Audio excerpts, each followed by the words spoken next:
Check, check, check. Good afternoon. And welcome to the City of Daytona Beach Growth Management Workshop. Today is August 24th, 2022. We're delighted to be coming to you from the historic, famous Yvonne Scarlett-Golden Center. This time I would like to introduce our City Manager, Mr. Derek C. Fietcher. Good evening, Honorable Mayor and Commissioners. Tonight, we're going to be talking about growth. The elected officials have been asking us about growth, so we wanted to go through the entire process what's significant about tonight for us also is that our technology, information technologies department, we were trying to figure out how can we host meetings throughout the city. They've worked tirelessly to create this opportunity. So we're going to be online and also on our television station live. So you'll see the tapes around. This is what we're trying to do as an organization to make sure that when our mobile city hall really gets up and running, that if we needed to have a meeting in another location, it can be done. And that's why we're doing that here tonight. Mr. Morris and his team have worked tirelessly to put together a pretty good packet. I can tell you they are probably somewhat nervous and somewhat not, because I've been hounding them for a couple of weeks to make sure we get all the information. But I'm going to turn it over to Mr. Morris and his team. So you got Deputy City Manager Morris will present the rest of the team members that might be speaking. Also, I think there are some growth management and planning staff that are in the audience that will be helping. So he'll introduce them. If you have a particular question or comment that you want to make, there are comment cards on the back table. Please fill out those cards.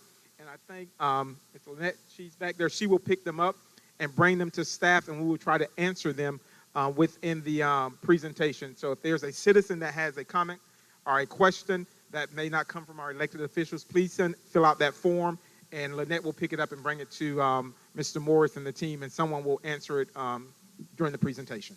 Thank you. Thank you very much. Good evening, everybody. I'm Jim Morris. I'm Deputy City Manager. I serve as the leader of growth management and planning.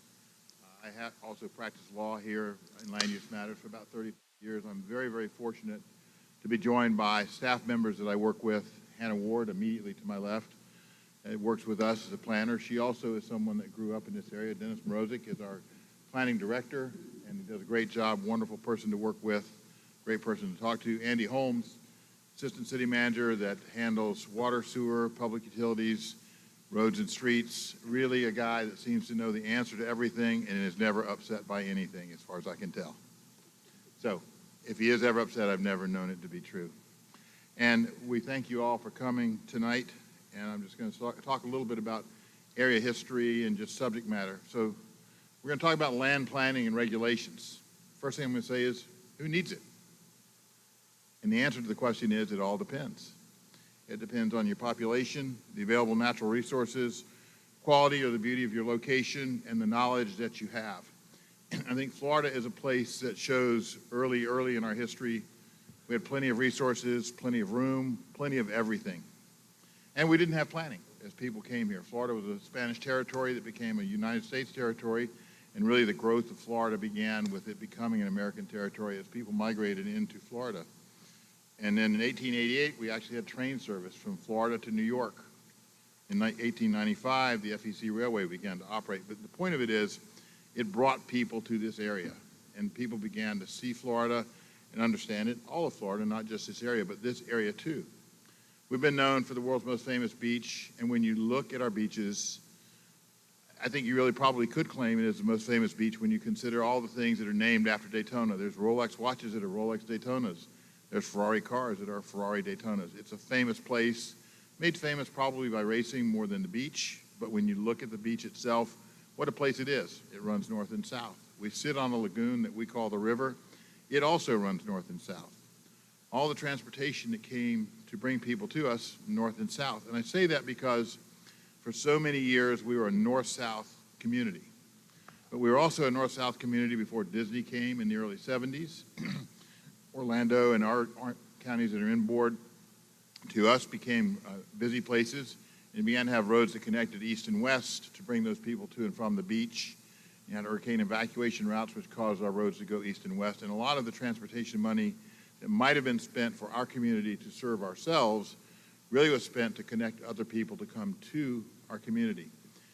At the same time, Ormond, Port Orange, and New Smyrna were growing westward, where Daytona really went about out to the LPGA, and that was as far west as Daytona went for a long time. The westward growth in Daytona, which is where you see so much of it today, really came as the latest community to do it, not the soonest community to do it. And it's kind of odd when you consider that Daytona, prior to, I'm going to say 75, was really the economic center of the eastern part of Volusia County. And why would that have been? First of all, shopping centers came in the late 60s. Prior to that time, Beach Street was the economic central core of the community. And as other things happened with the roads bringing people further down, the other communities began to get bigger. So those things really began to change how we looked and worked. And then, but through the 50s, 60s, and 70s, Daytona was an economically popular place, and we had service industries, construction, hospitality, railways, retail sales, all strong parts of the economy. Later, GE came and was a part of the community, and they had middle management people here that formed a big part of the economic base of the community. But then things happened consecutively that affected the community. Shopping centers were one that I think eroded the commercial center of Daytona Beach. But in 1963, the FEC Railway had a strike that to this day has never settled. And you had a lot of people here that were employed, that worked in those businesses. They never got their jobs back. In 1968, rail passenger service, which had been in place since the late 1800s, ceased. The FEC quit providing that service, so it stopped a path of north-south transportation that had existed. At the same time, highways had been improved. Old Kings Road, or a form of it, became US 1. It ran down what we know as Ridgewood. And once upon a time, Daytona stopped at US 1, and if you went beyond, you'd gone out into the Ridgewood. Then later, Nova Road became the western boundary of Daytona Beach, and you'd take, I'm from New Smyrna, you'd go around the traffic in Daytona by going down Nova Road to avoid all the busyness in Daytona. Gradually, though, we began to go west.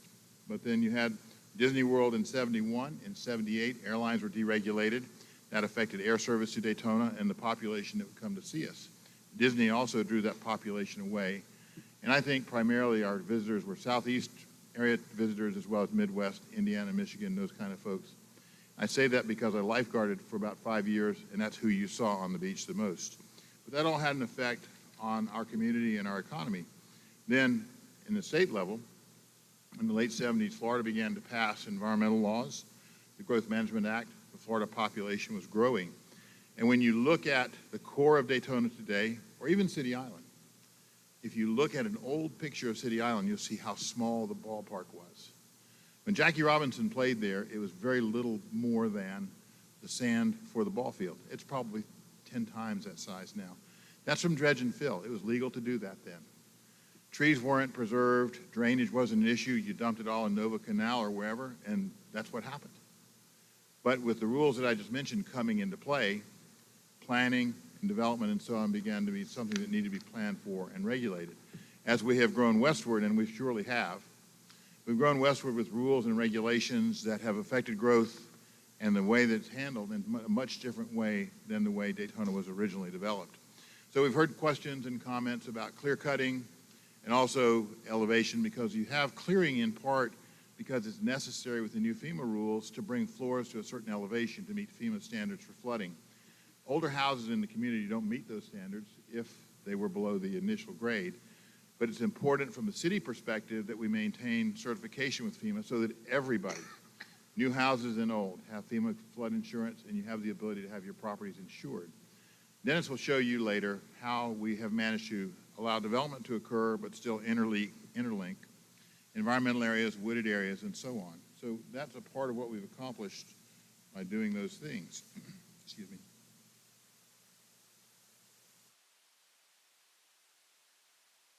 The 80s and 90s downturn that I believe existed, and I've lived here all the time that I haven't been in school.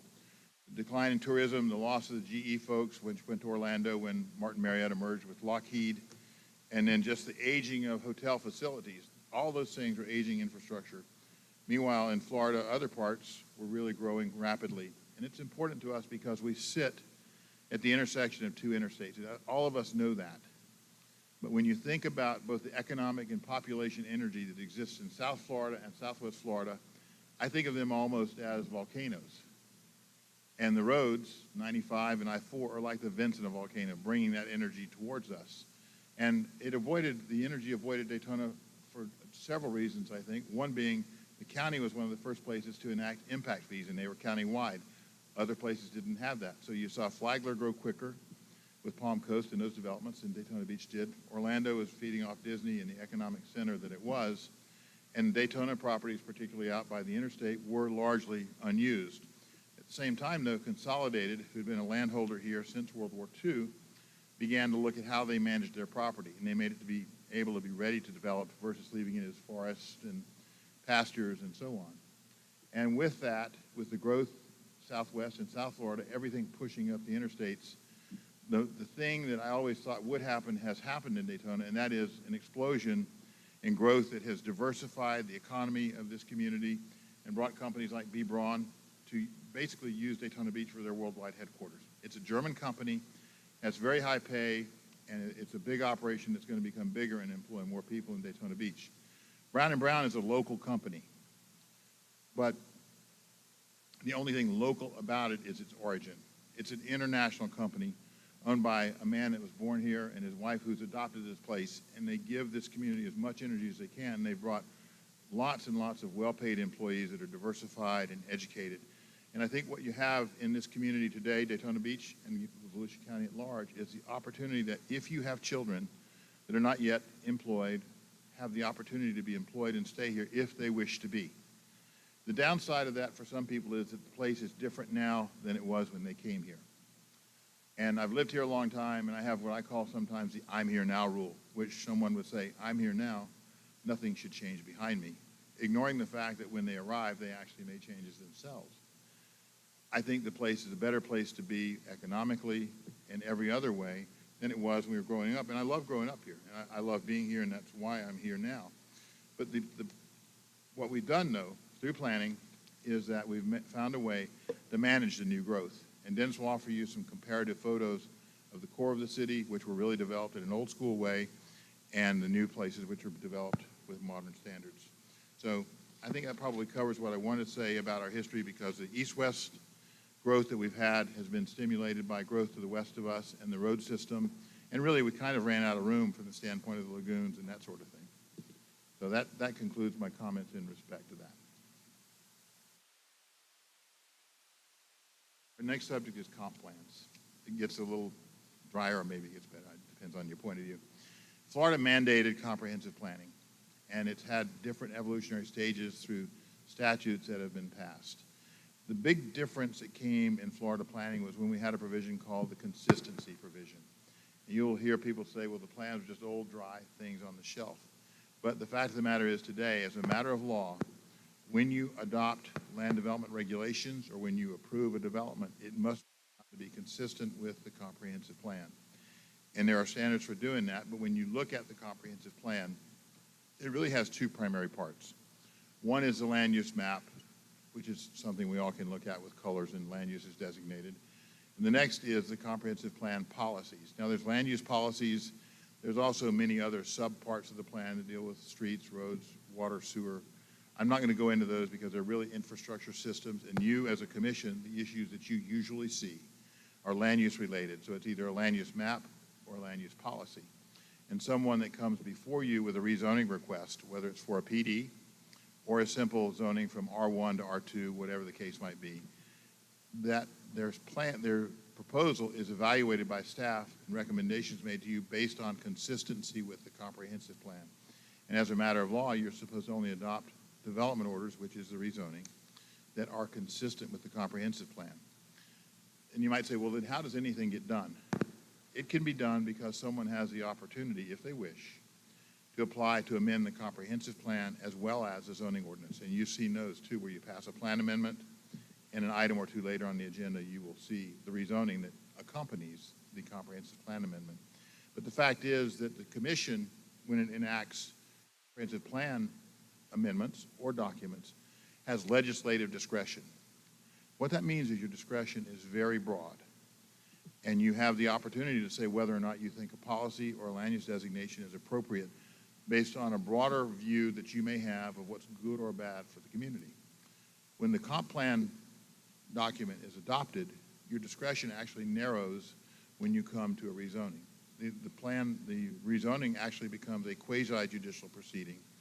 And essentially what that means is you're supposed to act to a certain degree like a court, applying standards to determine whether or not the rezoning is consistent with the comp plan that you may have just adopted, and just whether it fits within those standards. But you don't have quite the same breadth of discretion in a rezoning that you have in a comp plan amendment.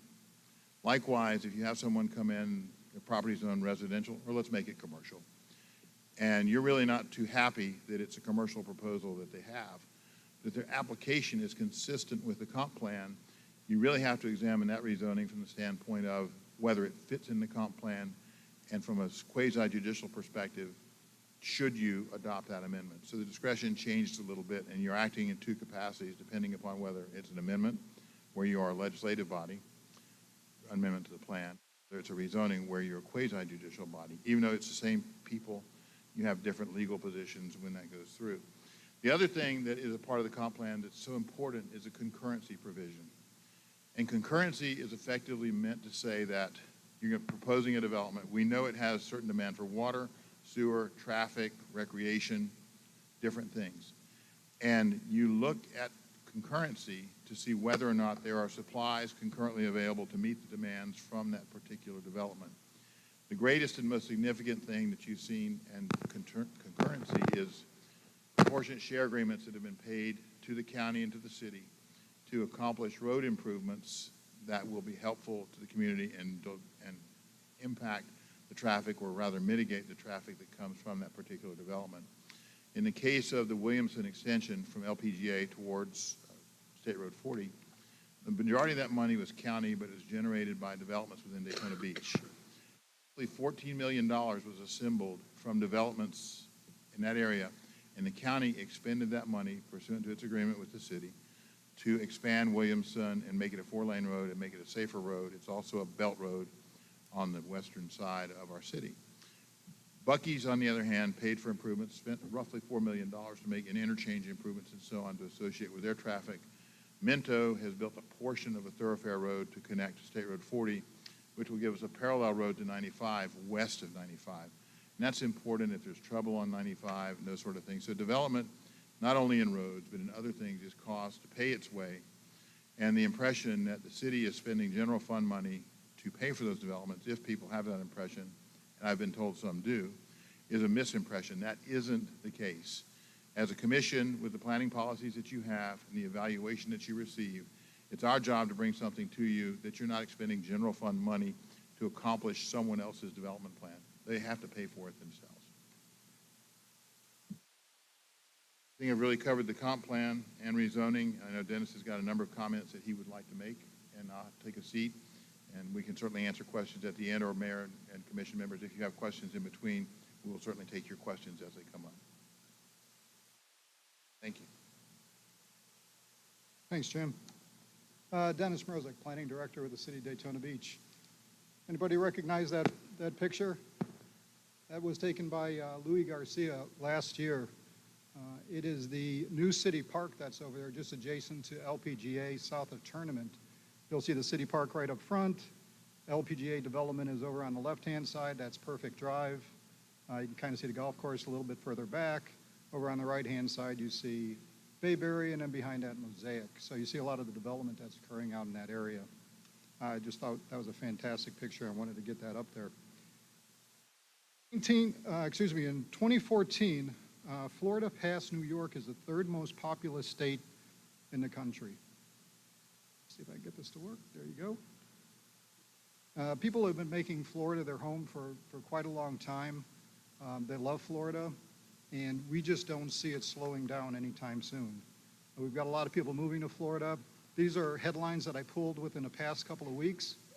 Florida has the top 3 cities, top 3 out of 9 in the country for professionals and where they want to relocate to. So we're seeing a lot of people come down here to Florida, which is a great thing. Together some populations. This is the Florida population dating back to 1930. You'll see it's a pretty steady rise as you go across every 10 years. We got there's a nice gradual increase, big increase, but it's a nice gradual increase throughout the state of Florida. Volusia County, you kind of see the same kind of growth pattern. Pick up there and here or there, but you still see some great growth. Daytona Beach. This is Daytona Beach from 1930 to the year 2020. Population started to flatten out a little bit in between 1990 and the year 2000. Only 2,000 people. From 2000 to 2010, Daytona Beach actually saw a decrease in population of approximately 3,000 people, which is kind of interesting when you take a look at the state of Florida and Volusia County. They were in losing population, but over here in Daytona Beach we did. Since then, I think we've recorrected pretty well, recalibrated our numbers, and now we're heading in a direction where we were on the path before that little hiccup that we had. I should point out also where we declined a little bit over the decade. The state of Florida actually showed a decline in population between 2008 and 2009. So that was pretty interesting. It was the first time that Florida actually declined in population since World War II. So declines in population in cities, they don't usually go over very well. It's not a good sign for a city that's developing.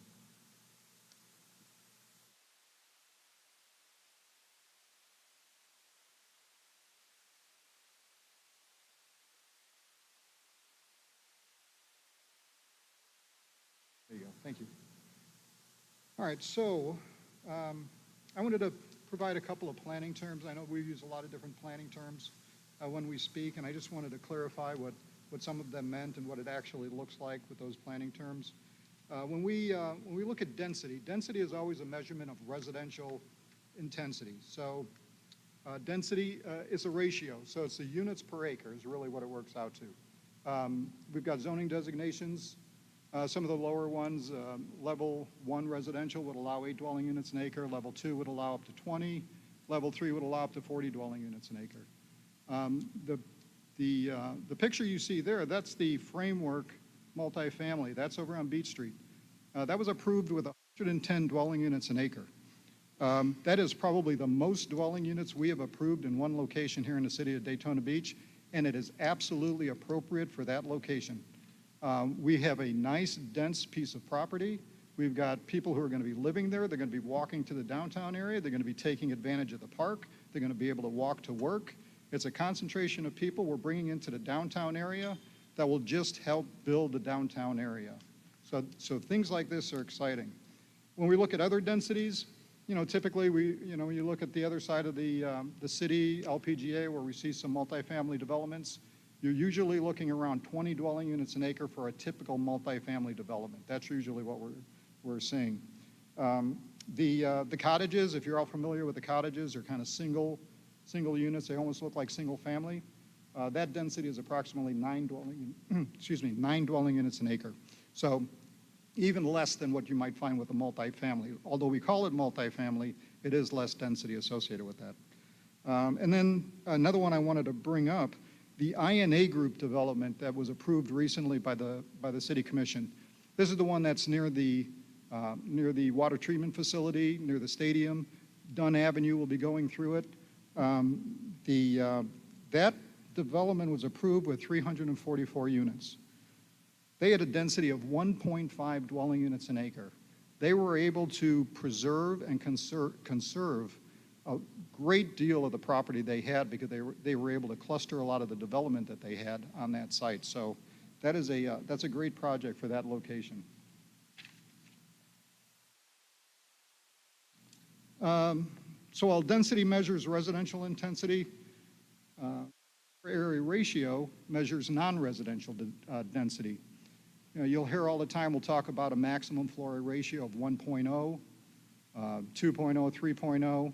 Sometimes we'll call it a FAR, sometimes we'll call it the FAR. That middle row, I think, is a pretty good indication of how I can explain the way a floor area ratio looks. If that first square was a 10,000 square foot building and it was sitting on a 10,000 square foot lot, the floor area ratio for that building would be 1.0. It is, I think it's come from there. It is all building and all lot. Now, nobody's going to develop from property line to property line, but that's an example of a 1.0. Also, though, the slide next to it where you see there's 2 stories, half of the property is being used.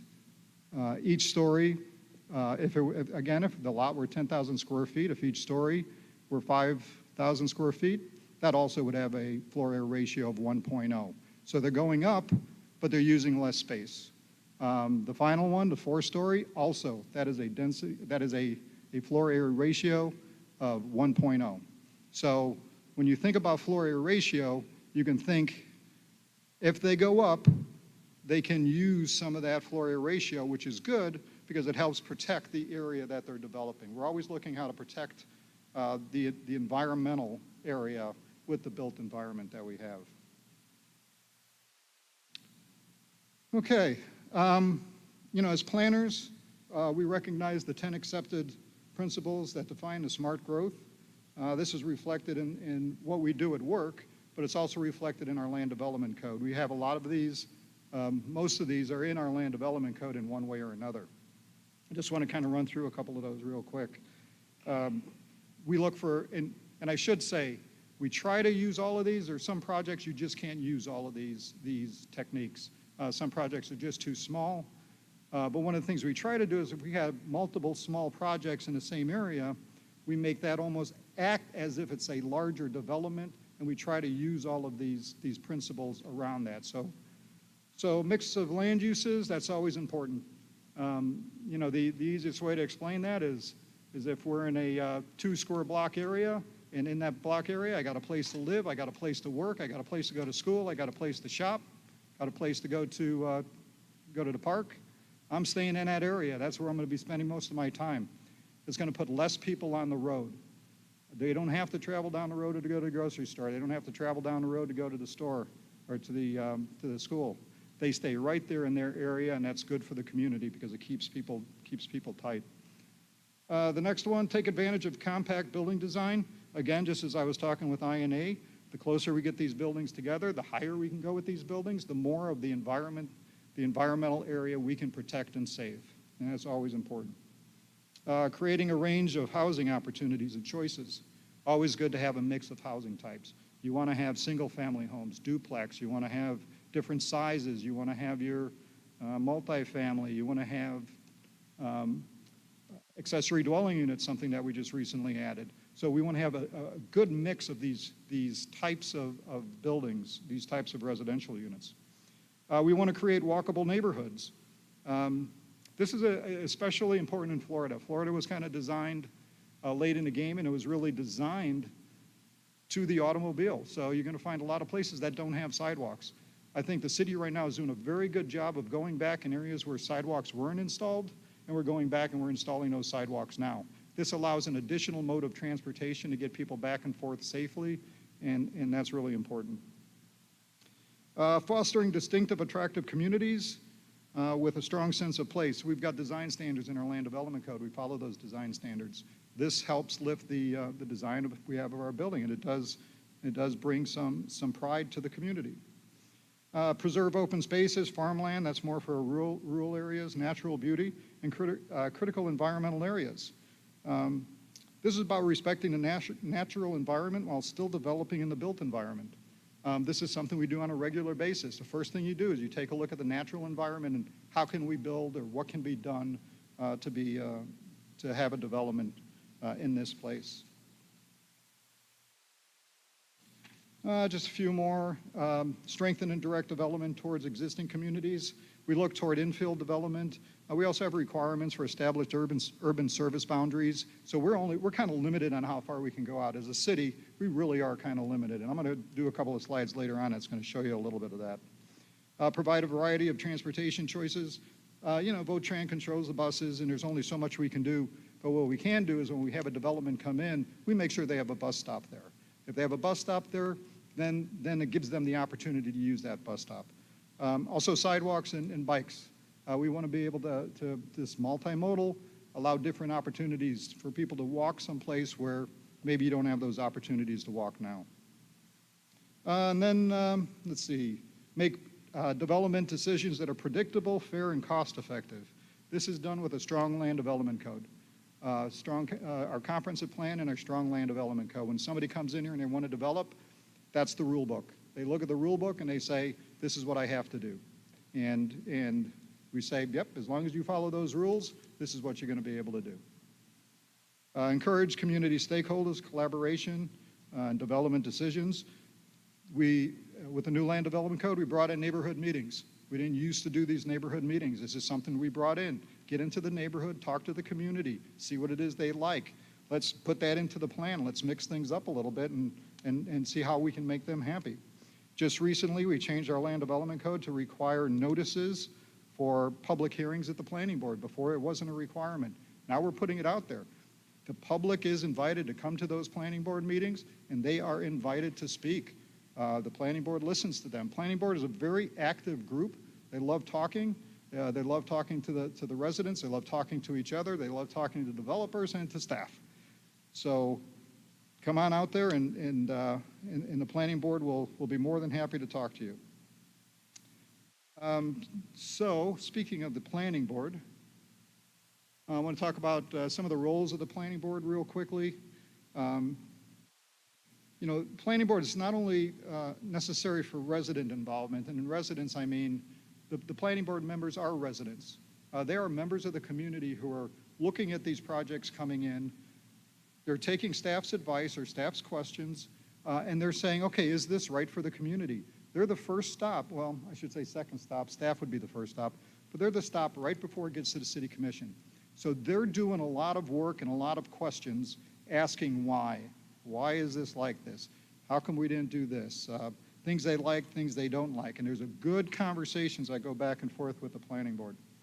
The planning board does act as the city's local planning agency in accordance with state law. We are required to have the planning board, our local planning agency.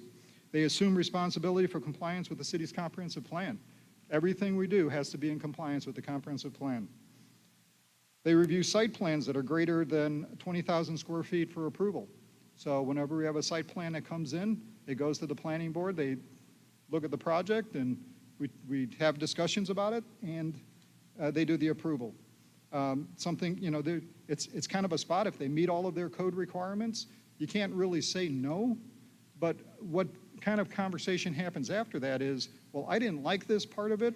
Maybe we need to do an LDC text amendment to change this so that doesn't happen again. And then we start that process of how we can do something like that.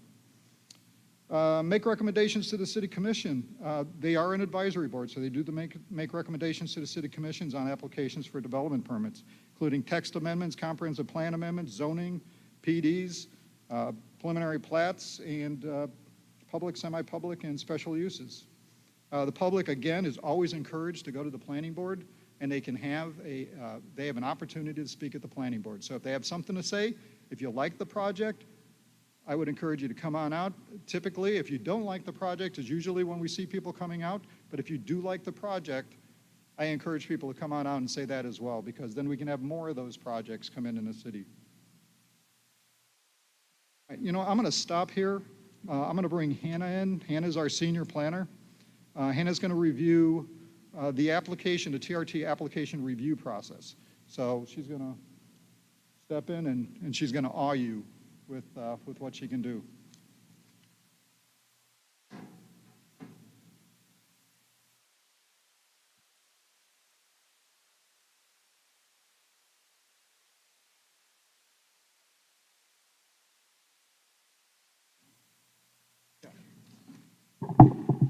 Good evening, commission members. I'm Hannah Ward. As Dennis said, I'm a senior planner with the city. I also help to coordinate the city's technical review team. They are responsible for reviewing the development review application process.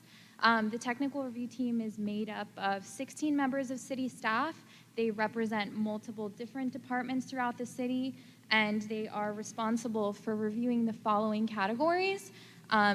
These review responsibilities are shared by the 16 members, and it's represented by planning review, which includes reviewing design standards, development standards, including parking, location of landscaping, zoning, which would include uses and the locations of those uses within the city, landscaping, as I discussed, engineering, which would include roadway design, engineering of the site, topography, whether or not it's in the flood zone, traffic, obviously traffic counts, analysis of the impacts of development, utilities, fire redevelopment review, what if a site is located within a redevelopment area, surveying, and addressing.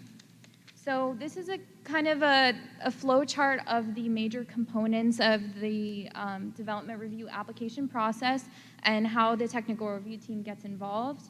It's typically initiated with a pre-application meeting staff conference, or what people commonly call the technical review team meeting. The general purpose of those meetings is to provide applicants with the opportunity to determine the submittal requirements and procedures and standards that would be applicable to a specific type of application that would be submitted. It also provides city staff an opportunity to become familiar with the project, to provide preliminary comments regarding the scope of the project, the features, impacts, and all of those as in relation to code requirements. I've identified up here some of the applications that do require the pre-application staff conference. That includes comprehensive plan amendments, rezonings, which would include rezonings to city zoning designations, plan development rezonings, or even historic overlay zoning designations, special use permits, public or semi-public use permits, and land development code text amendments. We also provide the opportunity for individuals to schedule pre-application meetings as a courtesy for other types of applications, whether or not they require that. That would include site plans, which typically don't require the pre-application meeting, but it is often a benefit to individuals seeking to develop within the city to have that meeting with staff to kind of understand what will be required of them as they move through the process. So we hold these meetings, the pre-application meetings, we hold them every Tuesday. We schedule appointments from 9 to noon. Currently, those meetings are being held virtually. It's worked really well for us, as you know, COVID has been an issue, and we are pretty much booked every week with those application or meetings. The second step in the process that oftentimes applications will be required to demonstrate compliance with is neighborhood meetings. As Dennis said, that was implemented when the new code was brought into effect in 2015, and it provides an additional layer of transparency in the review process that allows for neighbors to become aware of what's going on, or anybody who would be interested in finding out more information about applications that are being submitted. So neighborhood meetings are required for comprehensive plan amendments, special use permits, public and semi-public use permits, and also rezonings that would include plan developments, rezonings to city zoning designations, or historic or overlay zoning designations. These neighborhood meetings are required to occur 21 days prior to an item being scheduled for an advisory or decision-making hearing, but they can occur anytime after the pre-application meeting, even if they have not submitted an application to the city for review. Right. A little bit about the requirements and procedures in the Land Development Code that provide standards for what needs to be submitted to the city and the noticing that's provided to people in the community. So 10 days in advance of the meeting, applicants are required to provide a mailed notice to property owners within 300 feet of the land subject to the application. They are also required to provide that notice to city staff.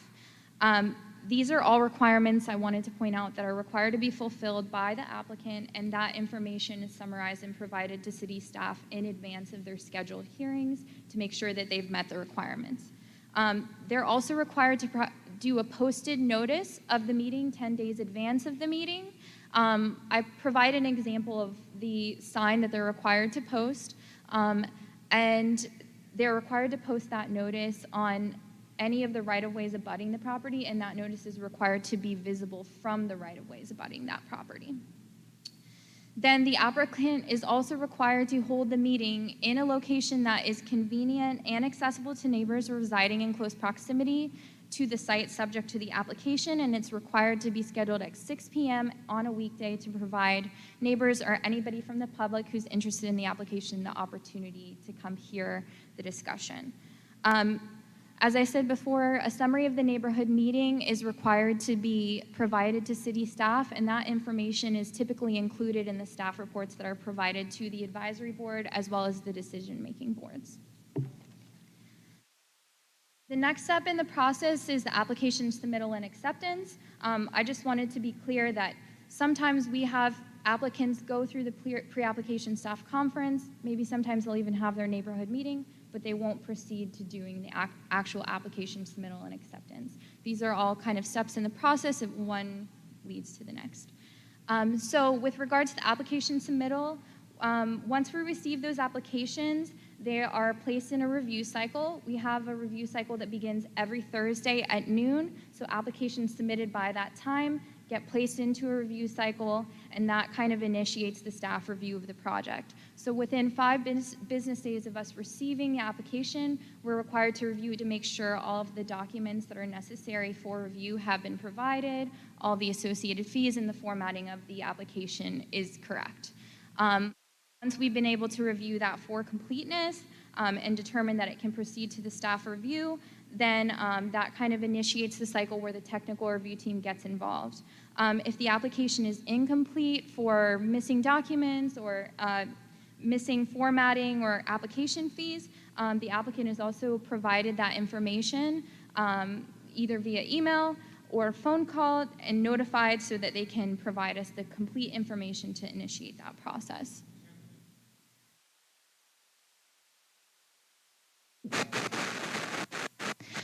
Once we receive a complete application is when the process for staff review gets initiated. We do try to work with applicants on, because sometimes we'll receive parts of the documents and not. We try to work with them to make sure that they're remaining on the schedule they anticipate for their project. But we do have a large volume of projects that come through, so we just try to make sure that this stuff is happening in a consistent manner and that we're providing fair treatment to everyone who's submitting applications. So with regard to the staff review process, I wanted to kind of highlight the average timelines for review, and this is the information that we provide to individuals in the pre-application meeting. So typically I would say on a general application, right now we're in about a 2 to 3 week review cycle. Oftentimes applications will go through 3 to 4 rounds of review prior to all outstanding comments being resolved. And we say about 4 to 6 months from approval average, but that timeline may be shortened or lengthened based on the quality of the submittals and how quickly the applicant responds to staff comments. The average review timelines kind of bend and flex based on the volume of the projects, but we do try to keep that at between 2 and 3 week review cycles so people can anticipate information being provided to them. When this happens, I basically compile the review from all of the 16 members of the technical review team, and that document with the complete review from all members is provided for comment and review by the applicant, and then they have to submit the information back to us with all of the supporting information and revisions until all outstanding comments are resolved. Once that occurs, then we begin scheduling for the advisory hearings or the decision-making hearings. So I wanted to kind of show you all the general notice schedule that we provide to applicants with their development review application packet. If you look at the far left column that's been highlighted, that identifies to applicants when their outstanding comments have to be resolved in order to proceed to the public hearings. So we don't schedule any applications for public hearings until all outstanding comments are resolved, and that is required to occur at least 30 days prior to the scheduled hearing date that they are intending to appear on. And then obviously the planning board and city commission dates based on the type of application are outlined for them based on the timelines that are required for us to prepare our agenda packages. So I wanted to go back to the previous slide. If a staff report is warranted and the application is going to be heard by an advisory board or a decision-making board, the staff report is required to conclude whether or not the application complies with the Land Development Code review standards for each application type. So we basically do an analysis of the review standards associated with each application, and that's provided to support whether or not our staff recommendation of the project and whether or not it's complying with the standards. The staff report may also identify compliance deficiencies and how these may be corrected or how adverse impacts may be mitigated with regard to a project. Did you have a question? Okay. And so we do have 2 different routes that the applications go, they either require a staff decision, which would be an administrative approval of a project, or they are heard by the advisory boards or the decision-making board. And so I highlighted kind of the different routes that we kind of see with regard to approvals. It'll be either a flat approval, approval with conditions, and then or a denial of the application because it's not meeting the standards identified. All right. So I just wanted to identify this again. We do have a packet that's provided to applicants when they go to submit their application. This is provided to them in the pre-application meeting staff conference. It's about 18 pages long, but it includes this general notice schedule. It includes contact numbers and emails for all city staff members that are associated with the technical review team, and then it provides detailed information regarding our process and submittal requirements and the expectations as they move through the process with regard to the different components of the review and the requirements that they need to follow. Sure.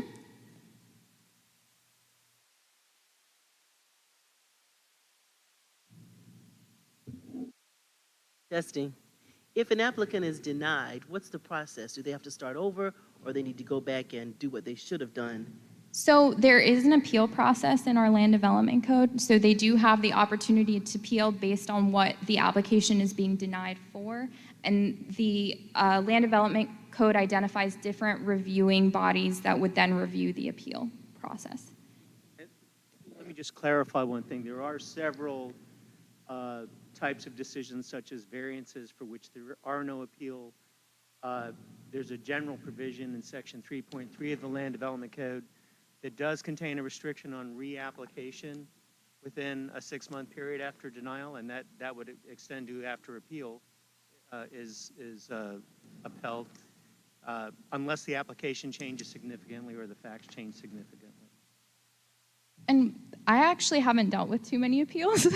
So when we do have those requests come through, we have to kind of take a look at the standards in the land development code and see which route it's required to follow with regard to that appeal process. You're welcome. Any other questions? Okay. So then the last part of the process is obviously when the application moves to the advisory body review and then the decision-making body review and recommendation or final decision-making.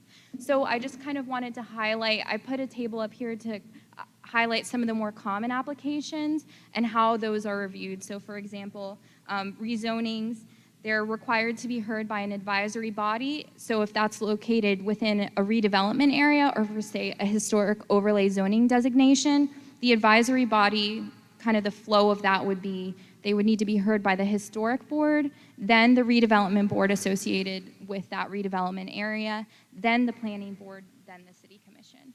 So sometimes applications will have multiple layers of public hearings prior to you all being able to hear the project.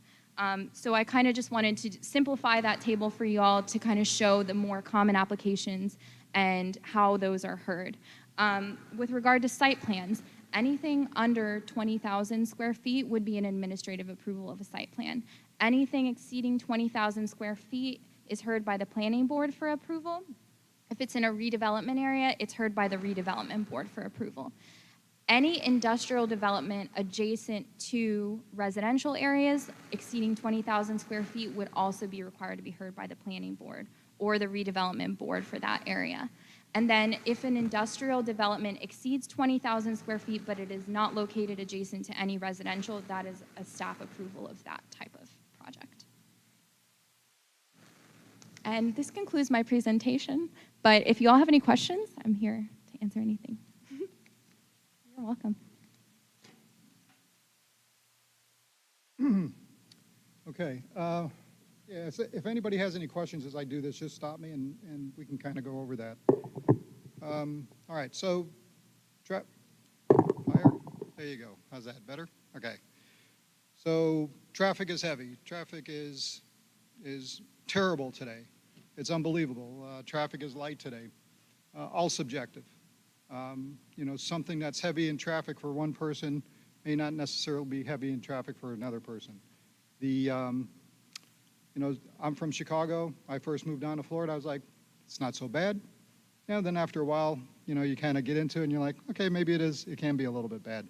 So the question is, how do we quantify how much traffic is an acceptable level of traffic? So I've got a couple more common planning terms for you. So we look at level of service. This is a quantified indicator of level of service that is or will be provided by an infrastructure system. Now, these numbers are out of our comprehensive plan. So a limited service highway, so I-95, has a level of service C. Primary arterials, things like Clyde Morris, Williamson, LPJ, Bevel, level of service D. Minor arterials and collectors, these are the local streets, subdivisions. These have a level of service E. So what does that mean?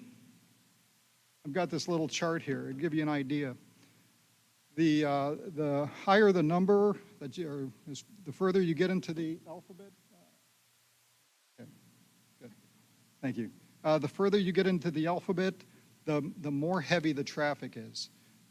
However, it could still meet the requirements of our comprehensive plan to say, you know what, this is an acceptable level that we have in our comprehensive plan for this particular road. So what I want to do is kind of go through a little bit, and I don't have it up there, but I'm going to go through a little bit about how we look at a traffic review when it comes in and what we review it for. And Sands may be laughing at me because I'm not a traffic engineer, so I'm going to do my best. First thing I want to say, it all starts with we follow the River to Sea TPO guidelines. This is what we follow for all submittals for doing our determination of for a traffic methodology as well as the traffic impact analysis. So it starts with a submittal of a traffic memorandum. In a traffic memorandum, it's going to say, this is my use, this is how big the use is, this is where it's located, and then the determination is made, do they need to go through a full traffic impact analysis process? In most cases, they do. So the next step is traffic methodology needs to be submitted. This is a collaborative effort with city staff, really city staff consultants, and the county, and sometimes the state. So they get together and they say, okay, let's take a look at your project in this methodology. What are you going to look at in your TIA? We're going to look at access to your property. We're going to look at where the traffic is going to go once they leave there. How much traffic are they going to generate? Are they going to go far down that street? 60% of the traffic going this way, 30% of traffic going this way? All of that gets calculated out. They also look at intersections. How are they going to impact the intersections? If people are going to be turning one way, they use all of these calculations to determine this one piece of property will affect traffic in this entire area. And they say, okay, these are the areas you need to look at. So once we agree on that traffic methodology, the applicant comes forward with his traffic impact analysis based on that traffic methodology. Goes to staff, goes to our consultant, goes to the county, to the state. They review it. They look at it and say, okay, well, you know what, this segment over here between Williamson and Clyde Morris, we need to make a change over here, and you need to address that a little bit more. So they go through this. That happens a couple of times. They identify areas, streets, segments, intersections that need improvements. And if they need improvements, they get marked on there, and they say, okay, because you're not meeting your level of service, we're going to have to increase the level of service on this roadway system. We're going to have to put in an extra lane, and it's going to cost X amount of dollars. So that they put that together, and that comes to our total of the proportionate fair share. What is that dollar amount? What is their share of making those improvements to increase the capacity on that roadway? So we review that. Proportionate fair shares go to the city commission for approval. They go to the county council for approval, and then they go back to us with a receipt of a check. We do not approve a site plan. We do not approve a plat for a single-family development until payment has been made. We need to see a receipt of the payment, and most of the time the payment goes to the county because we're dealing with a lot of county roads. But we have to see the receipt paid, that they made their payment for the prop share that was designated for their development. Here is a list of the prop shares that have been approved since 2016, I believe. 2016. Of all the prop shares that were approved, you see we got a total over there of just over 26 million. Just want to add a couple of things on here. You'll see the Minto, the very first one, Minto parcel, Minto B latitudes, it says improvements.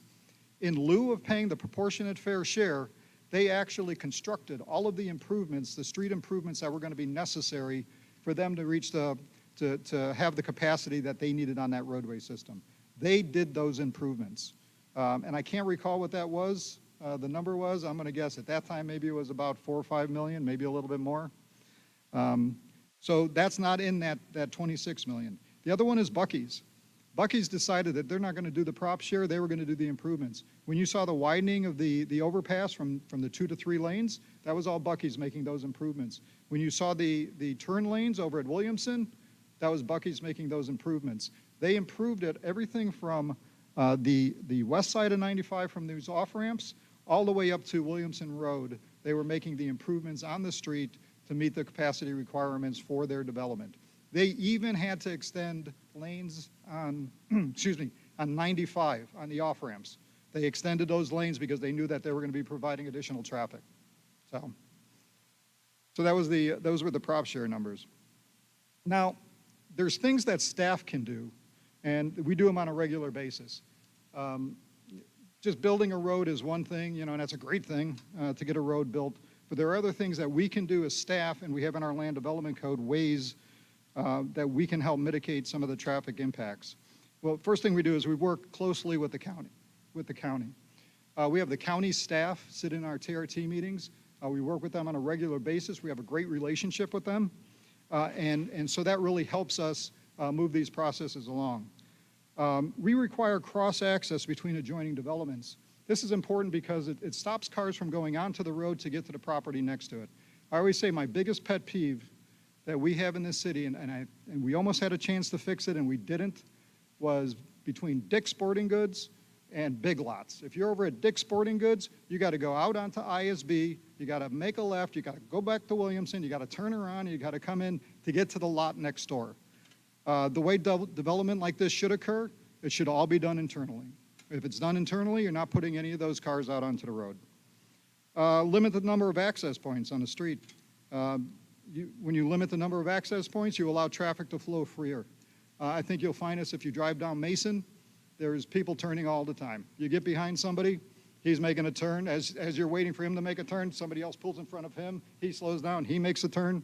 That really slows down traffic. So what we try to do is limit those access points so we don't have those conflicts over there. Also, we always try to focus on pedestrian safety and access. We keep pedestrians away from the vehicles as much as we possibly can. Then we also provide the extra sidewalks in case somebody doesn't want to drive. They have the opportunity to walk or take their bicycle. That's always an opportunity to them. One more thing that's not on there, and something we do during our development process, and we've done it in a lot of projects, we take a look at the opportunity to add city roads where they don't exist that will connect to other city roads. We've seen this in places like O'Connor Capital. We worked with the developer to have a spine road that goes from LPGA all the way up the Strickland Range Road, where they can get to the hospital to the north of it without going on to Williamson, without going on to LPGA. Those things are all very good for keeping traffic off the road, very necessary part of the review process, and we do that on a regular basis. Project Oasis was great at that because they were able to interconnect a lot of roads that keeps people off of some of those major roads where we're seeing a lot of that traffic. You know what, I'm going to have Andy talk a little bit about water. Since we're talking about traffic, he can kind of talk a little bit about water as well. So.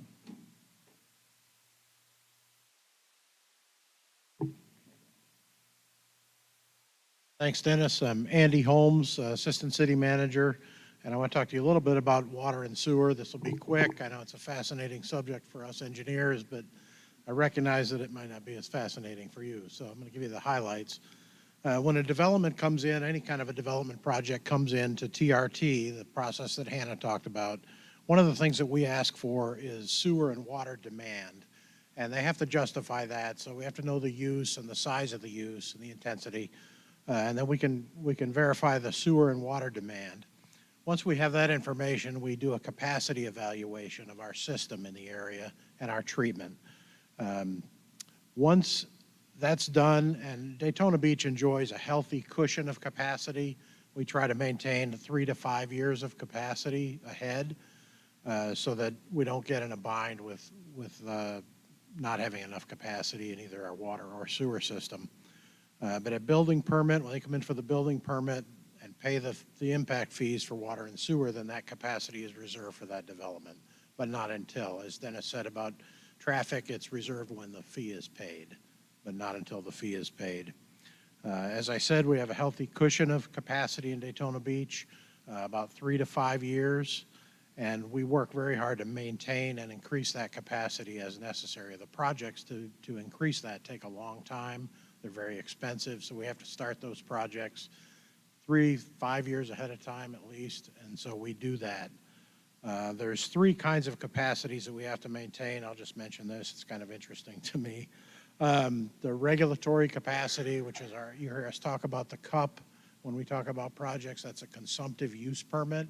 That's the regulation by the Water Management District of how much water we can draw out of the ground. So that's a regulatory limit for us. Our treatment capacity is different from that.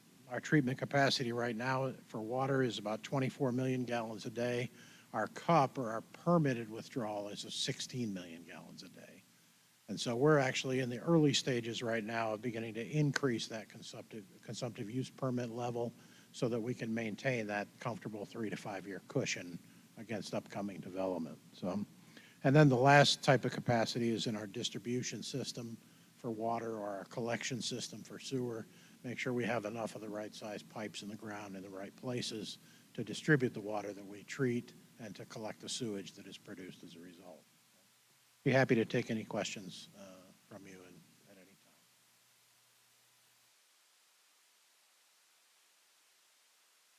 I have a question. How does it feel to say assistant city manager? I'm happy to serve. As I said, you know, it's a balance between helping to find resources so the people that actually do the work can get it done, and then staying out of their way so they can do it.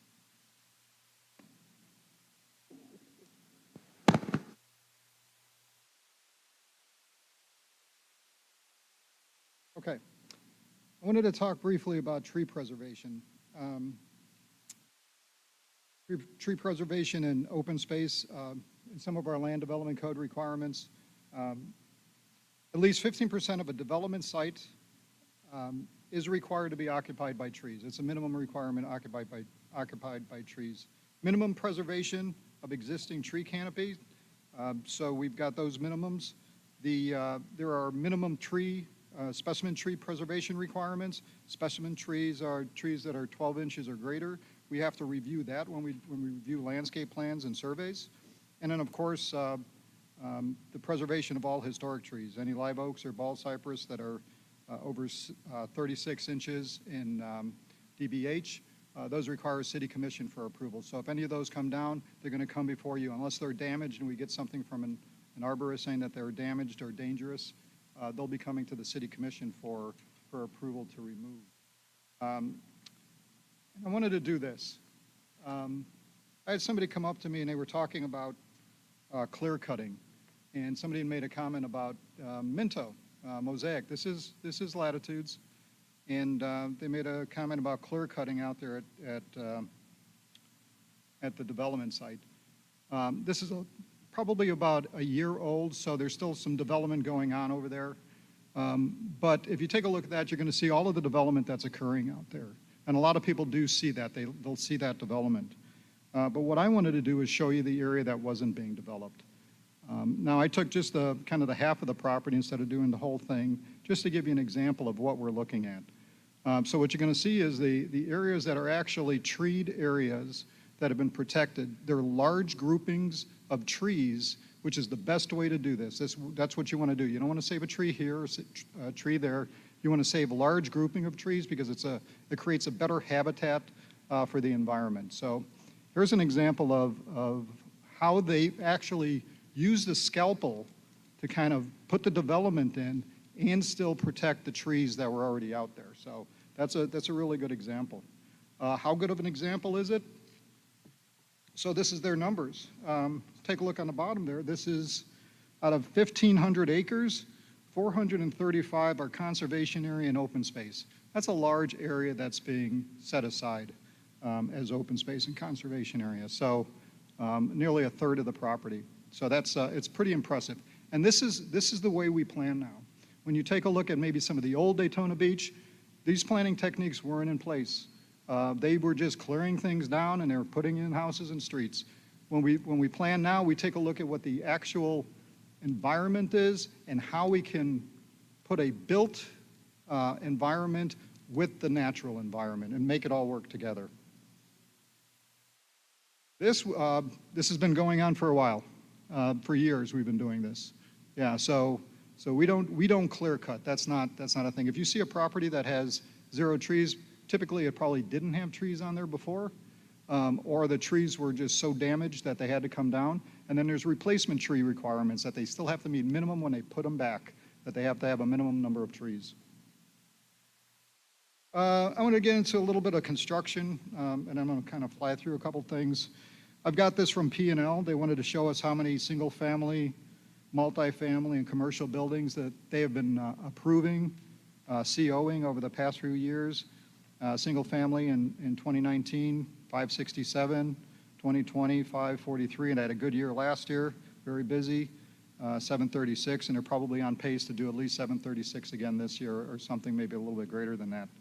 Multifamily, total number of units, 2019, 444, then 699 and 678, and right now they've got on pace, they've got 429, probably on pace for somewhere around 600 by the end of the year. Commercial buildings, you see them over there. This will include all of the restaurants, hotels, things like that. A large block of this number are actually garages that are associated with some multifamily developments. I do have the complete list in your book if you wanted to take a look at that. When Hannah was talking about development projects, these are development projects that applications that come into the planning staff. You'll see over the last 10 years where we are. This year we're actually on pace to do somewhere more than the 171, probably closer to 200.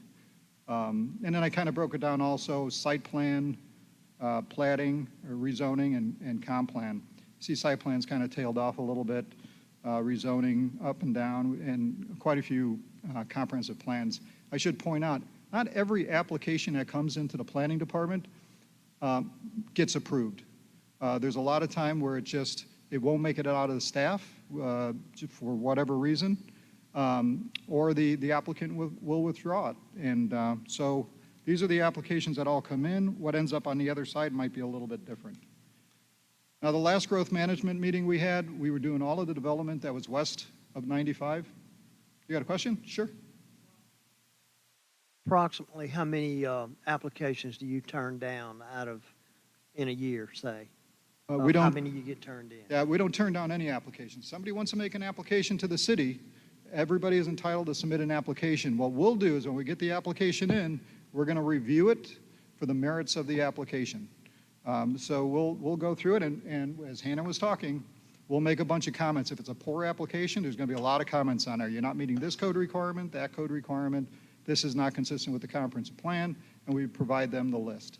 A lot of times, if we've got somebody coming in and they're not familiar with the process, they see that list, and it gets very daunting for somebody who is not used to this process to go through that. Now, we'll do everything we can to help them. There's sometimes we can't do it for them, though. We can't do the project and correct it and then have them submit it to us for us to review. We always encourage them to use a professional that who does this that might be able to help them through the process. So we personally don't reject an application. We'll take it in and still review it. So eventually, every permit will get approved if they go back and do And fix everything everything. they're supposed to. Yeah, there's a potential for that, yeah. As long as they meet all of the code requirements, there's a potential that all of those applications, because we have a contract with them. Follow our land development code, follow our comprehensive plan, and you can get an approved project. And as long as they do that, then we should be good. I just want to add something. The comprehensive plan and land development code are limitations on property rights. They can't be designed to prohibit all development because then we have to pay somebody for their property. They can't be designed to unreasonably burden individual properties because under the Burt-Harris Act, we still have to pay them those damages. In fact, this year, Governor DeSantis vetoed a bill that the legislature passed that would have required local governments to pay businesses damages for any regulation adopted that would reduce their revenue by 15%. So we have to have rules that do allow people to develop their property if all the boxes are checked. Okay, as I was saying, last growth management, I did all of the activity that was really going on west of 95. I wanted to give a snapshot of a couple areas in the city. So this is going to be north of 95 along LPGA. And I'll run through this quickly because you know a lot of these things that are going on. And I broke these down in quadrants. So up on the top is, we're going to take a look at that area first. That's north of Strickland Range Road between 95 and Williamson. So with that, we've got the Williamson Hand PD that was recently approved, and actually the site plan is under construction right now. That's approximately 300 units. Right below that, you see the Hallmark Heritage First United Methodist Church. That was approved as a couple of PDs. Did we get a site plan on that yet? We have a plat and a site plan and staff review right now for that. The Napier Apartments, they've got their first phase completed. The second phase is under construction. Lago Verde, this is something that was approved in February of 2020. We've seen no activity from Lago Verde. They haven't come in and talked to us at all. All right, so Quadrant B, this is the O'Connor Capitol, so between 95 and Clyde Morris, north of LPJ, south of Strickland.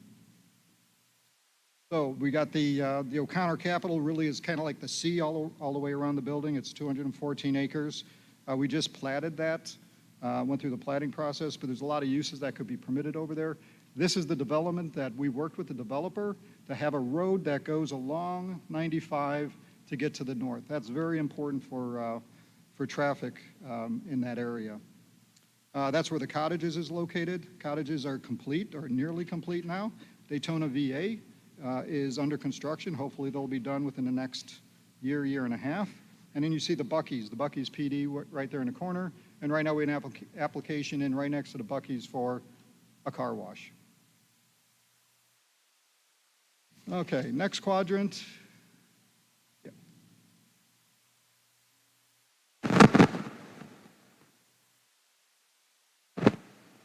Get closer to you. The light's on now. The car wash you're talking about, is that at the 7-Eleven? No, that's the. It's a different one. It's going to be a Buc-ee's car wash. A Buc-ee's, gotcha. All right, this next quadrant, this is quadrant, what I call Quadrant C. So this is between Williamson and Clyde Morris, north of LPJ, south of Strickland Range. We've seen Project Theta. This is probably where we're going to see some cottage multifamily go in. It was a good product across the street, and we'll probably see that over here. The LSPD, that's a multifamily development. The Blake, you see the assisted living facility that's going up over by the Blake. There's two out parcels over there on the corner of Williamson and LPGA that we're reviewing. One of them is a fast food, it's a KFC. The other one, I believe, is maybe a hardware store. So we'll see about that. And then we've got Project Sigma, which is kind of a little bit of a larger development, mixed use, which is in an area where there's a lot of wet areas, so they have to kind of work around it. And I think that one's in site plan.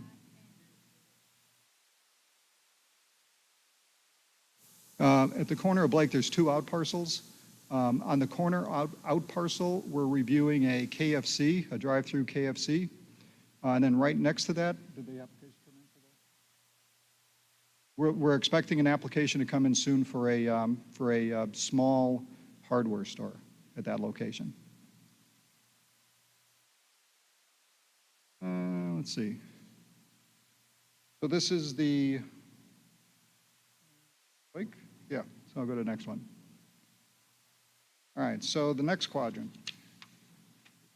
This one's a little tricky. You know, this is the one where we have the sanctuary being built at that location, and there's also the bank at that location right across the street over there at the Grand Preserve. We have the Reserve at Strickland. This was a townhome community at Clyde Morris and Strickland Range Road.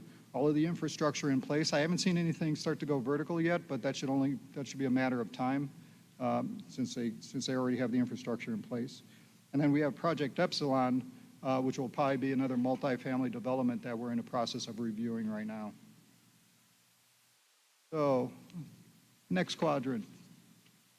So this is the one you're all familiar with. This is the Tanger Quadrant. We've seen a lot of activity out there already. We've got our Sam's Club. Ashley's is approved, and we're going to probably start seeing construction of the Ashley's, which is right next to the Rooms to Go, which I think turned out fantastic at that location. I think having those uses together, I think is great for the city. I think when people go out to furniture shopping, they're going to stop at Rooms to Go, they're going to go to Ashley's. So they got them right next to each other. It saves a little bit on the driving. We've got the Tanger Outlets, Madison Point Apartments, Tomoka Point Apartments. We're seeing some additional restaurants over there. You see that the Ford's Garage opened, Miller's Ale House opened. Across the street from the Ford's Garage, we have Twin Peaks. Twin Peaks is a restaurant that's going in that area. All right. This next quadrant is the one that I brought up to you guys before that I said was a big project and it was a good project. This is Quad F, the bulk of which is Project Oasis. Project Oasis is a mixed-use development. It's compact, has a mix of uses, has a good road network going between it, and they save a lot of open space. They protect the wetland area. This is a very good project for the city, and if we could have designed it like that instead of them bringing it to us, that's pretty much the way we would have done it. I think they've done a fantastic job on that. Also includes the Williamson Crossing. So, we got some commercial things going on over there. We see some more out parcels with that. We've got the Edison Apartments, which are just about complete over at that corner. So now you can get, once this is completed, you don't even have to go on LPGA Boulevard. You can just go right through their development and get from Williamson to Clyde Morris. And that saves traffic on LPGA. There's going to be a light there, yes. All right, the last quadrant is Quadrant G. In this particular one, this is where we have B. Braun, the Clyde Morris Landings Apartments, also Atlantic Housing. For the affordable housing, we have that in this location. We're in process of reviewing for additional multifamily in this area. There may be some additional affordable housing in this location as well. I'm not sure what the status of that is, but, and then we've got a couple other things, projects that we had. The 500 East, that was approved probably about 3 years ago. Project Kappa, we haven't seen any activity on that one yet either. So I want to take you to a different area of the city, one that we haven't talked about before. This is located at our I-4 and I-95 interchange. Yeah.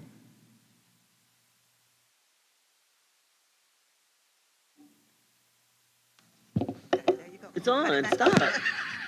Okay, can you hear me? Okay, when we had that workshop a couple months ago for the west side of LPGA, I think there was almost around 12,000 units that haven't been built. Is that still about the same? Probably about the same. I don't have those numbers with me, but it's probably about the same. There wasn't a lot of change since then, but I can get those numbers. Okay, thank you. Sure. All right, so activity happening in this part of the city where we really haven't seen too much activity happen over the past few years.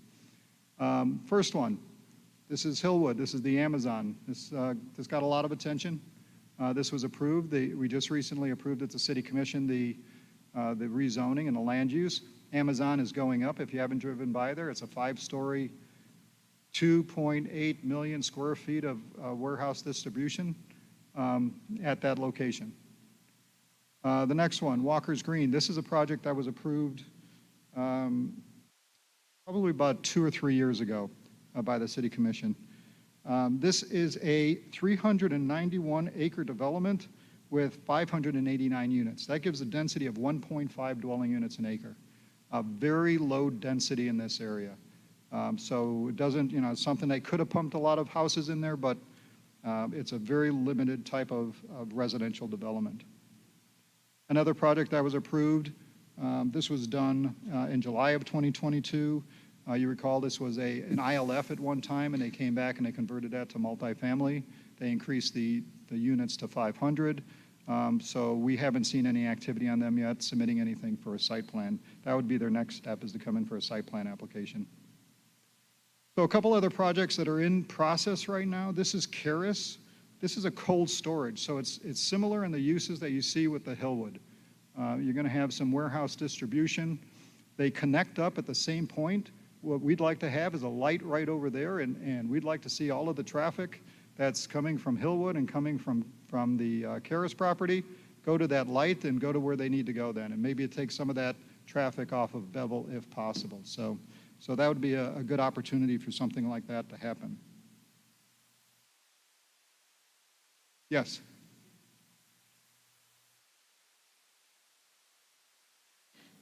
Do we know what's going to be coming in there yet? We haven't had anything submitted for that yet. This next one is, and the last one, this is Waypoint. This is the old Curtin property. I believe Coulter is putting this together. This is a mixed-use development that's in staff review. And it'll probably be coming to the City Commission sometime within the next few months. So this is south of I-4 between Tomoka Farms Road and 95. So it's and then right across the street from that is the landfill. South of that is there's a little bit of county property, but after that it's Port Orange, just south of that. All right, I'm almost done here. I wanted to show you two more maps, and these you've already seen. The first one is the development that was going on west of 95. I just wanted to point a couple of things out. We are at our western boundary. There is no place else to go. You'll see out there you got the Tiger Bay State Forest and the Tiger Bay Mitigation Bank. There is no room to push out further west. If you take a look up above us, which is 40, that's Ormond Beach. There's no room for us to go that way. So any development that's going to be occurring out here is not going to occur in this area. We do have a few spots. You see some colors over there along 95, a couple of smaller spots along LPGA that could possibly be developed, but it's smaller in scale, and it'd be interesting to see what comes in for those projects. And the next one, this is again west of 95, and this is south side. So again, Tiger Bay Mitigation Bank, Tiger Bay State Forest, kind of pushes, it creates a border. You're not going to see development go past that, with the exception of where you see that little GI, that purple, that's Fire Tower Road, or also known as Sungate. Sungate. Sungate is a almost 900-acre warehouse distribution facility, which has gotten so much attention that DOT is looking to make modifications to that access to I-4 and 95 at that location. So trucks would be able to just jump right on over there instead of having to come down the road. So DOT is very interested in making some changes to that interchange based on what they're doing with Sungate. Is the mitigation area, is that the aquifer? I'm sorry? Is that mitigation area, is that the aquifer, the recharge area? You know, we were looking into that. I don't have that answer for you, but we'll have that answer before we get to the City Commission. Approximately how many acres are left to be developed within the city limits of Daytona Beach? I'd have to add it up, but all of the large parcels have pretty much gone away. Now we've got the 600 acres where the First Step shelter is. I mean, that's a large area, but you know, you've got some wetland issues over there. We're using it right now as the burrow pit to collect the dirt from that area. So I don't know what type of activity we may see over there as far as development, but that's probably the largest piece of property that we have in a city. After that, we're looking at smaller pockets in different areas of the city. There is a piece of property that's it's north of Clyde Morris, and we have an applicant who is trying to assemble a number of pieces of property, which was there were platted right-of-ways or I should say paper right-of-ways Some are in the county, some are in the city. He has been working on this for about 3 years to collect all of these properties to be able to make a development work over there. And he's looking for a multifamily development that is approximately 250 units at that location. He's been working really hard to try to assemble all of these properties. He's going all around the country trying to find out who owns these properties, and he hasn't been successful in all of them, but he keeps trying. So very diligent. So that might be a project we'll be seeing coming through here. We've been working on that for 3 years on that project. So again, that's the western boundaries of the city. You see the red; those are some of the city roads and the county roads that we were talking about with connections, which was very important. So I'm gonna wrap up here with new developments that we're seeing, and these are things that we're seeing east of Ridgewood. So on the Ridgewood side, and then also on the beach side.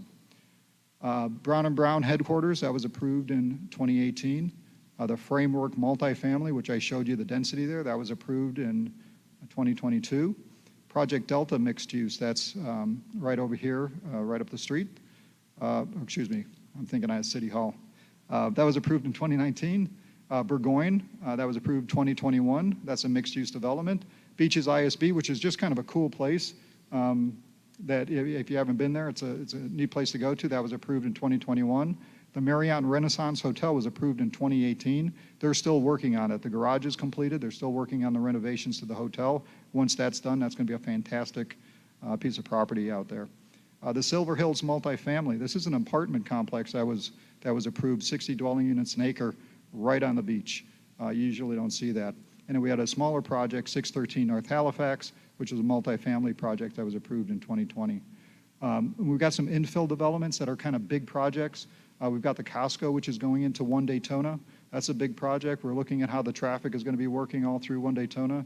It's going to be bringing a ton of people into One Daytona, and will do nothing but help that development. The more people you get into the One Daytona, the more successful that development will be. The former Father Lopez site, or the Walmart site, we have an application in for that right now. They're in the very initial stages of that application. It's going to be a while before we see that one actually come through. But that's an infill project that we might have opportunities to see some actual development occur over there. We see the multifamily we saw, at the mall, taking down Macy's and putting in multifamily. Fantastic use of the mall property. The malls are kind of going out of style a little bit. They've got some sea of parking. They've got some stores over there that people aren't going to. They're buying these properties and they're put multifamily over there. The multifamily can actually help support the mall. So that's good mixed use in that location. Plus their access, they've got access all around there. They can go to the north, south, east, west to get out of that property. So that's a good project for them. And then you may not have noticed, but there's been a multifamily development approved over at Jimmy Ann and Dunn. It's a good project. It's something that started to come through about 8 years ago. They got very excited about 3 years ago to get moving forward. And that development, I think that's a good infill development for that location of the city. So some more residential at that location. So, yeah.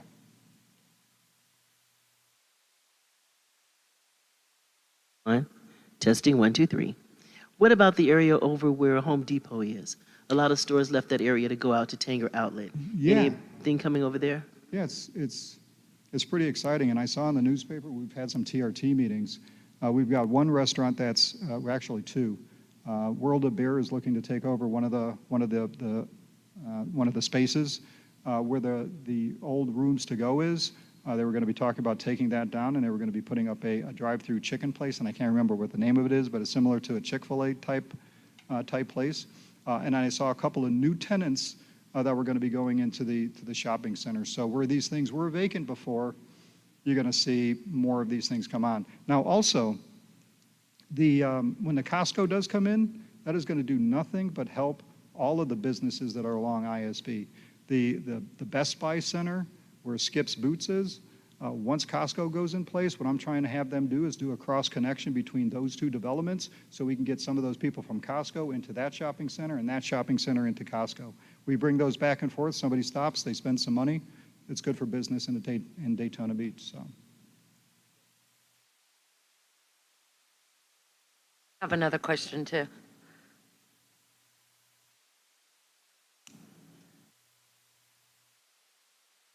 Question? I do. Okay. Our Sam's, where the old Sam's was on Bevel Road, do we have anyone looking at that property? So I've had probably 6, 8 people come in there with different ideas of what they wanted to do. Everything ranging from a church to sell motorcycles to sell, to have, what? Trucks, yeah, selling trucks, RVs, manufacturing. They were talking about doing some manufacturing over there. A T-shirt manufacturing they were talking about doing there. A lot of different types of uses they came in. They haven't been able to make the numbers work. I think it's only a matter of time. I think it's a great location, and I think they find the right use for that. It's going to work out really well. Okay, question. Is Daytona Beach growing any faster than predicted by Bieber? Jim says no. That's from us? From a citizen? Yeah, have you seen the Bieber numbers and what was projected? The last number I saw for Bieber, and I think I gave it to you as well, in 2020, I think what we saw was a number that was probably about 74,000. The last update for this past year was approximately 78,000, so we saw a little bit of a bump there to that. So we're sitting somewhere around 78,000 right now.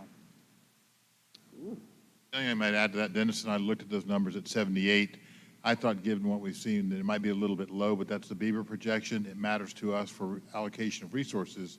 But in terms of what Bieber shows and what we're knowing, we're relatively close when you have somebody projecting and somebody actually accomplishing something with growth. So the numbers are close, but there is variability between the two. But nevertheless, they're about on the line, and 78 is the number that we saw for the next projected number.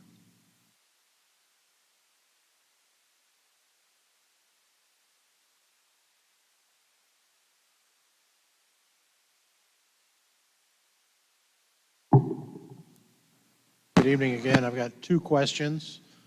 One is there a projection for when Daytona Beach's vacant land will be built out? And then the second question is, can we do a build-out analysis of the need for future infrastructure? I'm happy to say yes to both of those questions. So Dennis just put a slide up for potable water, and whenever you try to predict the future, you're going to be wrong. That's all you know about your answer is you're going to be wrong. It's almost never right. But what engineers do when we don't have information, we make some assumptions so that we can plan. And we don't know exactly when all this will occur, but we do know eventually that it probably will. Florida is still growing, as the charts showed that Dennis had, and so we make plans and then we adjust those plans as we get closer to the events to account for the uncertainty. So for potable water today, our system demand is about 13.5 million gallons per day. Treatment capacity is 24 million gallons per day, and the CUP allocation, or the consumptive use permit, which is the regulatory part of it, is 16 million gallons per day. We also have in our system a storage volume of 10 million gallons, or we think we need that. We've got some projects that we're working on currently, some filter upgrades, 5 million gallon tank and pump station. That's in the works right now. In fact, it's bid. I think it either just went to commission or is about to. And then we've got some miscellaneous R&R projects. 2030, we're forecasting a potable demand of around 19 million gallons per day. Again, it's within our current treatment capacity, but our consumptive use permit needs to be updated, and we're in that process now doing that. Storage volume at that point would be a little bit more, 12.5 million gallons. That's some more construction that needs to take place. Projects, we would have to do some treatment plant expansion. That's some of the processes within the plant. It's not the entire plant. Do some process improvements and put into place some operational redundancy. That's just things that we do so that if something breaks, we can keep producing clean water. The storage tank is listed there. That's associated with the Avalon project. That's a developer-constructed improvement, and that depends on Avalon actually developing on some kind of a schedule that we projected. And then miscellaneous repair and renovation projects. By 2040, we expect our ultimate demand. It won't exactly be because there's always redevelopment that takes place, and there's going to be isolated parcels that aren't developed. 26 million gallons per day. We expect to put in place a treatment capacity of around 30 million gallons per day, again, to have some cushion and capacity. The cup allocation, the regulatory part would have to be increased again by then. This is almost 20 years in the future by projection. And storage volume about the same, should be adequate going forward. Projects that would be needed by 2040, a treatment plant expansion and miscellaneous repair and renovation projects. We're pretty sure that there will be other stuff that isn't on this list. We just hit the highlights here, and the big cost items. If you can go to the next slide, which is wastewater, I'll run through that really quickly for you. Thank you. Combined wastewater flow today, coming to the two plants. We have two plants, one at Bethune Point and one at Westside Regional. The combined wastewater flow is 13.5 million gallons per day right now. That's an average number. Capacity between the two plants is about 28 million gallons per day. So we've got quite a big cushion there in the wastewater treatment area. Now that cushion is divided amongst two plants, and there's more development happening on the west side and higher flows out there. So we do expect to have to expand plant capacity on the west side at some point.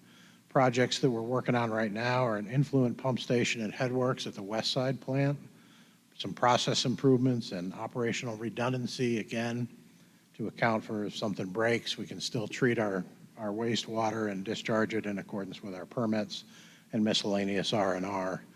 By about 2030, we expect the wastewater flow to increase to about 19 million gallons per day. Again, the capacities are the same in the two plants. We expect to need to implement some ultraviolet disinfection improvements for both plants. This kind of replaces chlorine in disinfecting wastewater. Influent pump station and headworks at Bethune Point, some new biosolids dewatering facility improvements at Bethune Point, and some miscellaneous R&R. There's also a regulatory requirement that kicks off, I believe it's at 2032, for effluent disposal, and we expect some projects associated with that so that we can remain in compliance with the regulatory requirements. By about 2040, or whenever the build-out occurs, we expect a combined wastewater flow of 26 million gallons per day. Again, plant capacities will change a little bit on the west side. Bethune Point, we don't expect the flows to increase, but on the west side, where most of the development is occurring, we do expect to have to expand the plant capacity there. And again, perform miscellaneous R&R work. R&R work happens every year, year in and year out. We have an aging but relatively healthy system, and so we need to do the maintenance to keep that in good shape and good operating order. So, thank you. I'm sorry? They aren't. They were I was a little bit late in getting those together. I did bring them in case there was questions, so we can email those out or print them and give them to you. Mail them in. We'll have Letitia to put them in your mailboxes so you can put them in your. Okay. Thank you. Very good. Thank you.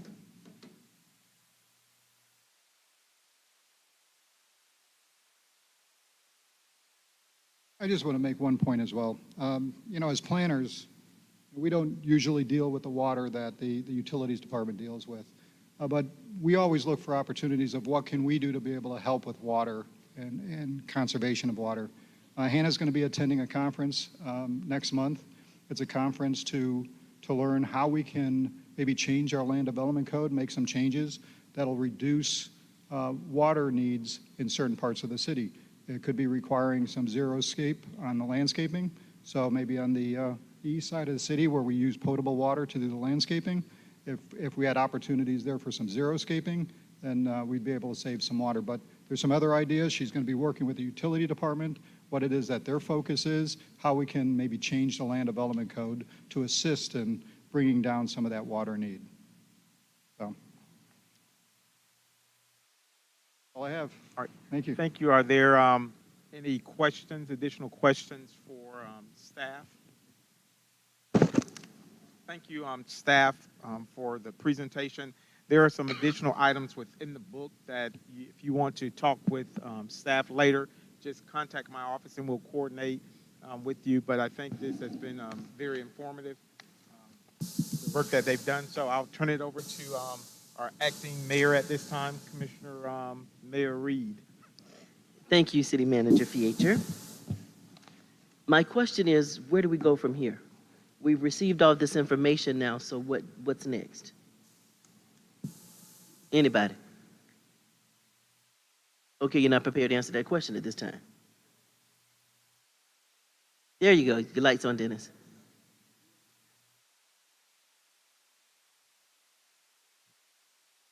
Testing, okay, thank you. Well, you know, we talked about some things we can do internally with maybe changing some code requirements to be able to look at some of the traffic impacts, look at some of the water impacts, what's working, what's not working. You know, in working with some of the community groups as well. You know, we always encourage that. So any opportunity we get to work with community groups to do that, we want to do that as well. One of the things, based on the conversations that you all had, many discussions came about how much growth do we have, how much more land do we have, should we increase impact fees, should we slow down growth, should we speed up growth. So we wanted to share this information with you all and just let you know what we're doing and some of the things, as Dennis has stated, how do we come back to you all to present items to you to make sure that we continue to do smart growth in Daytona Beach. And this, I think, will help you understand the process. Because some may be under the impression that people just come in and we pass it on, but there is a extensive process of all staff members and throughout the departments to get us to the point.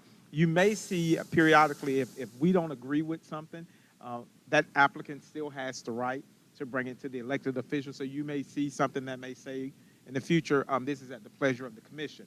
They meet all the criteria, but Hannah and Dennis may not think it fits for that area, but we still have to bring something to you all because the applicant wants it. So those type of things could come forward, but just wanted to share that information and also with the public.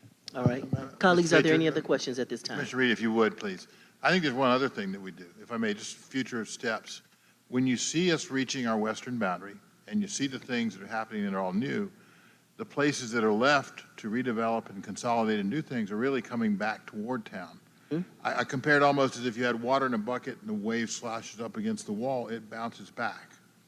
And so the improvement for the overall community is there, I think, is the next biggest opportunity as we look at filling ourselves as far as new development is concerned. We've got lots of redevelopment that can be done in the center. And just by example, in the building permit program the commission authorized for Midtown, and it's bigger than Midtown per se, we've issued approximately $2 million in building permits at no charge for improvements to be made in Midtown. And the door of consolidation of properties, if people wish to do so, and redevelopment and bring new things to all that area is, in my estimation, the next frontier for the city in terms of bringing all of the city up. And it's an aspect of a rising tide lifting all boats. That is what happens. They don't necessarily lift all at the same time, but there are opportunities that come that way as well. Excuse me for interrupting your flow. I'm sorry about that.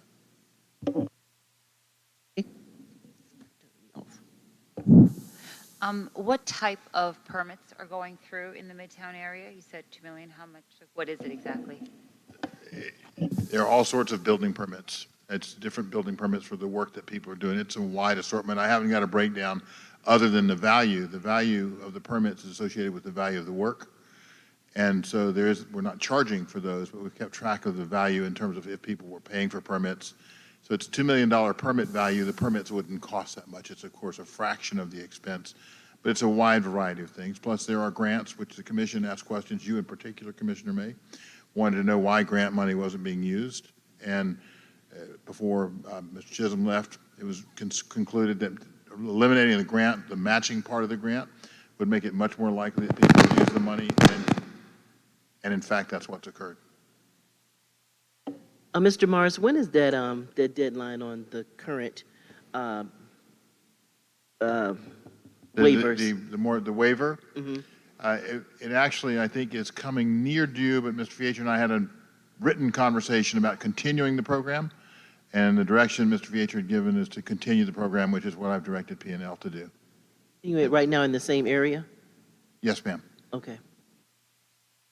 Colleagues. And if things would change for other areas, we'll bring back recommendations if we can. But before we close, I just want to thank Commissioner Henry for hosting us here in her zone. So appreciate that.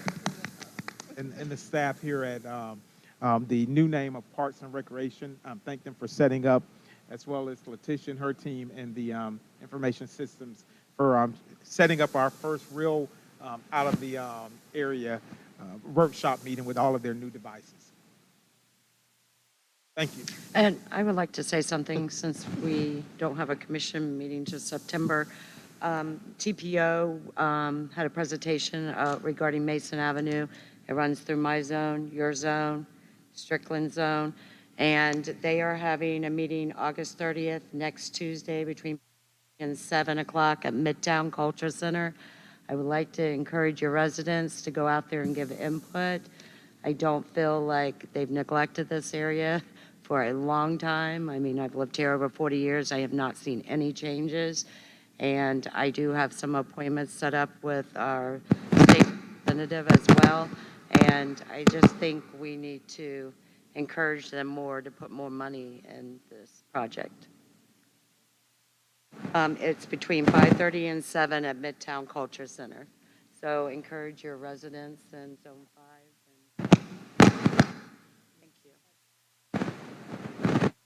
And information to staff so they can publicize it Absolutely. on our public notices. All right, if all hearts and minds are clear, I too would like to thank staff for joining us this evening. Thank the city manager for feeding us, since he always keeps us so late. And also thank the public for coming out, for not counting it robbery to know what's going on in your city. And for those of you that are joining us virtually, we thank you as well. And I believe that is going to conclude this meeting. Everybody be safe going home. God bless America and God bless Daytona Beach, Florida. Thank you. Thank you.